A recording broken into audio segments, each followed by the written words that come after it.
സർവം കൃഷ്ണാർപ്പണമസ്തു. ശിവരാത്രിയുടെ ഐതിഹ്യമറിയാം. ഭഗവാൻ ശിവനുമായി ബന്ധപ്പെട്ട പുണ്യദിനം. മാഘമാസത്തിലെ കുംഭത്തിലെ കൃഷ്ണപക്ഷ ചതുർദശി ദിവസമാണ് ശിവരാത്രി. ചതുർദശി അർദ്ധരാത്രിയെ തട്ടുന്ന ദിവസമാണ് വ്രതമായി ആചരിക്കേണ്ടത്. 2 രാത്രികൾക്ക് ചതുർദശി സംബന്ധം വന്നാൽ ആദ്യത്തേതെടുക്കണം. താപസന്മാർക്ക് പ്രധാനവും ശിവപ്രതീകരവുമായ ഈ വ്രതം അതിശ്രേഷ്ഠമാണ്. പുരാണങ്ങളിൽ ശിവരാത്രിയുമായി ബന്ധപ്പെട്ട് 2 ഐതിഹ്യങ്ങളുണ്ട്. പാലാഴി മഥനം നടത്തുമ്പോൾ ഉണ്ടായ കാളകൂട വിഷം ലോകരക്ഷയ്ക്കായി ശ്രീ മഹാദേവൻ പാനം ചെയ്തു.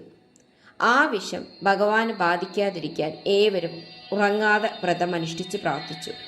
പരമശിവൻ വിഷം പാനം ചെയ്ത രാത്രിയാണ് ശിവരാത്രിയായി ആഘോഷിക്കുന്നത്. ഈ ദിവസം വ്രതമനുഷ്ഠിക്കാൻ നിർദ്ദേശിച്ചത് ഭഗവാൻ തന്നെയാണ് എന്നാണ് ഭക്തജനങ്ങൾ വിശ്വസിക്കുന്നത്.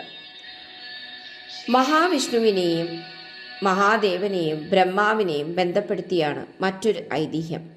മഹാവിഷ്ണുവിൻ്റെ നാഭിയിൽ നിന്ന് മുളച്ചു വന്ന താമരയിൽ ബ്രഹ്മാവ് ജന്മമെടുത്തു.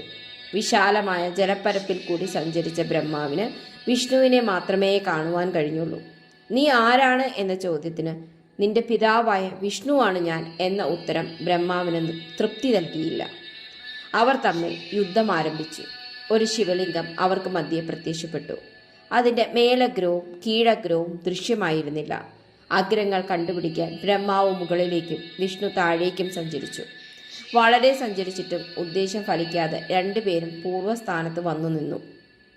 അപ്പോൾ ശിവൻ പ്രത്യക്ഷപ്പെട്ടു തൻ്റെ നിരതിശയമായ പ്രാധാന്യത്തെക്കുറിച്ച് അറിയിച്ചു. ശിവൻ പ്രത്യക്ഷപ്പെട്ടത് മാഘമാസത്തിലെ കറുത്ത പക്ഷത്തിൽ ചതുർദശി രാത്രിയിലായിരുന്നു.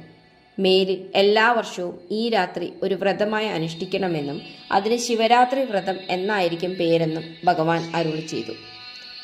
ഈ ദിവസമാണ് ശിവരാത്രിയായി ആഘോഷിക്കപ്പെടുന്നത്.